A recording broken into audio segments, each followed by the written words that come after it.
आप इसकी पहचान करें कि झारखंडी है कौन। और अगर आप पहचान करते तो आधार क्या होगा, क्या आधार भाषा होगी, परंपरा होगी, बोली चाली होगी या खतियान होगी, या आधार क्या होगी। जब जब छात्र बोला है राज सिंहासन डोला है, तो हम भी एक छात्री हैं। आंदोलन को हम लोग गति देना चाहते हैं और सरकार को बैकफुट पर लाकर अपने हित में हम लोग कानून बनाना चाहते हैं। कोयला का खुलकर लूट हो रहा है, रात को पहुंचे बालू की जोरदार लूट हो रही है, जंगल से लगातार सखवा के पेड़ काटे जा रहे हैं। अभी टाइगर जयराम महतो धनबाद के राजगंज अवस्थित बगदाहा में पहुंचे हैं और यहां पर खतियानी महाजुटान हुआ है। इससे पहले कल इन्होंने राज्यपाल से मुलाकात की थी और अपनी बातों को रखा था।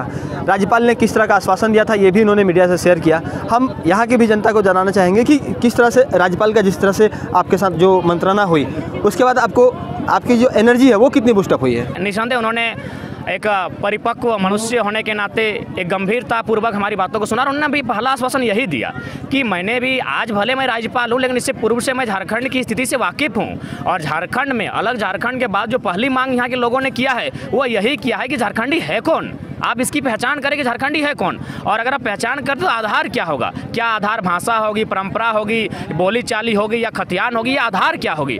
तो उन्होंने भी कहा कि निश्चय ही आज 22 सालों में झारखंड की पहचान नहीं मिल पाई है, जिस कारण आज यहाँ के लोग लगातार पलायन कर रहे हैं जबकि अन्य राज्यों के लोग यहीं आराम से गुजर बसर कर रहे हैं। तो ये चीज़ें ठीक है, गुजर बसर करने के लिए कोई रोक टोक नहीं है, लेकिन पहला अधिकार उसका हो जो इस राज्य का मूल निवासी हो। तो क्योंकि हम भी जानते हैं कि अगर मेरे घर में खाना बना है तो पहला अधिकार हमारा होना चाहिए, मेरा होना चाहिए, उसके बाद अगर बच जाए तो पड़ोसी को जाना चाहिए। तो ठीक उसी प्रकार झारखंड यदि मेरा है तो यहाँ के संसाधन, यहाँ के रोजगार, यहाँ के नियोजन पर पहला अधिकार झारखंडी का होना चाहिए। उनसे यदि बच जाए तो फिर जो भी लोग हैं वो दावा कर सकते हैं। संसाधनों की तो लूट आपके सामने हो रही है।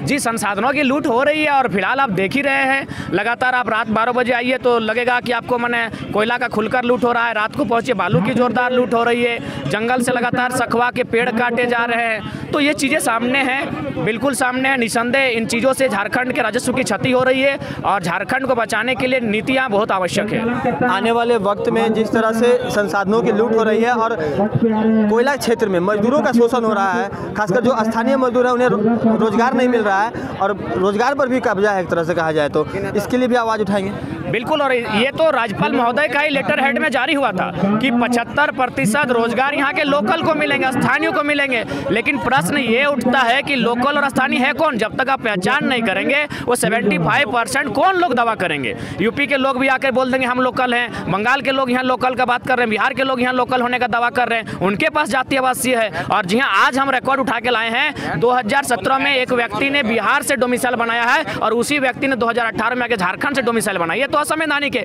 तो इस तरह मुझे लगता है हजारों उदाहरण है। तो इसलिए तय करना ही होगा, एक आधार बनाना होगा कि लोकल कौन होगा और उसको आधार क्या होगा, वो खतियान नहीं होना चाहिए। एक चीज़ और, कल जब आप मुलाकात कर चुके राज्यपाल से उसके बाद सत्ता पक्ष पूरी तरह से खामोश हो गया है। आपके बारे में देख रहे हैं कि टीका टिप्पणी भी बंद हो गई है। क्या लगता है कि वो कुछ ज़्यादा ही डर गए हैं? निसंदेह है, क्योंकि जब जब छात्र बोला है राज सिंहासन डोला है, तो हम भी एक छात्री हैं। और सबसे बड़ी बात है कि मैंने अभी तक जो बातों को रखा है अपने जनता के बीच, मीडिया बंधुओं के बीच, मैंने कोई ऐसा शब्द का प्रयोग नहीं किया जिससे किसी व्यक्ति को ठेस पहुंचे। खास और अब्राहम लिंकन ने एक बात कहा था कि मैंने अपने सारे शत्रुओं को खत्म कर दिया, लेकिन उन्हें मारकर नहीं, उन्हें मित्र बनाकर। तो मैंने भी वही प्रयास किया कि जो लोग मेरे बारे में नकारात्मक भी सोचते हैं, मैंने अपने कर्मों से उन्हें जवाब दिया है कि मैं गलत नहीं हूँ।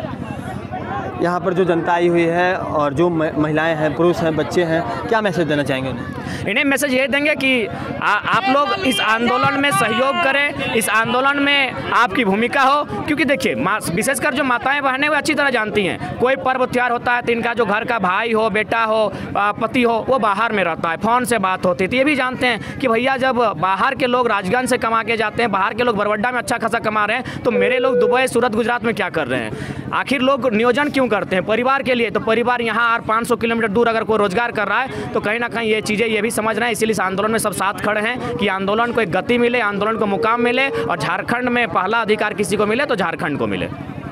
कुछ लोग तो अब आने वाले भावी मुख्यमंत्री के रूप में भी आपको देखने लगे हैं। देखिए, अब कल किसने देखा वो नहीं कह सकते हैं। जनता भावनाओं से भरी होती है, उनके भावनाओं का सम्मान करते हैं। लेकिन फिलहाल इरादा हमारा आंदोलन का है, शुद्ध रूप से क्रांतिकारी का है। भविष्य देखा जाएगा, लेकिन फिलहाल आंदोलन को हम लोग गति देना चाहते हैं और सरकार को बैकफुट पर लाकर अपने हित में हम लोग कानून बनाना चाहते हैं। जयराम ने स्पष्ट कर दिया है कि आने वाले वक्त में जनता आंदोलनरत होगी और जनता भले ही तय कर ली हो कि मुख्यमंत्री अगला जयराम होंगे, लेकिन जयराम का मकसद आंदोलन है और आंदोलन इसलिए ताकि झारखंडी जनता को उनका सम्मान मिल सके, उनकी खतियान नीति और नियोजन नीति मिल सके और इसके लिए इनका आंदोलन फिलहाल जारी रहेगा।